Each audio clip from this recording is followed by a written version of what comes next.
কিন্তু দাদা এখন তো ইন্ডিয়াতে বাংলাদেশি আসা বন্ধ হয়ে গেছে, তোমাদের ব্যবসা কেমন চলে?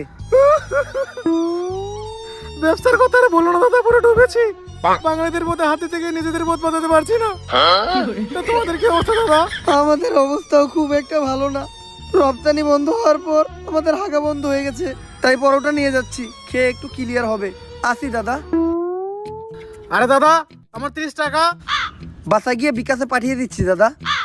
ঠিক আছে দাদা। আরে বাড়া, এটা কি হলো? ইন্ডিয়াতে তো বিকাশই নেই। নাটকের ছেলেরা আমাকে বোকা বানিয়ে চলে গেল। তাহলে ব্যবসাই করবো না।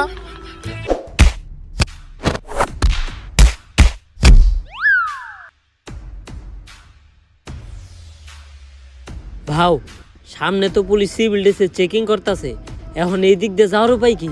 এন থেকে বাইরে হওয়ার একটা বুদ্ধি আমার কাছে আছে। আমরা ভিখারি সাজবো, কারণ ভিখারি সাজলে আমাকে ওরা সন্দেহ করবো না। ভাও,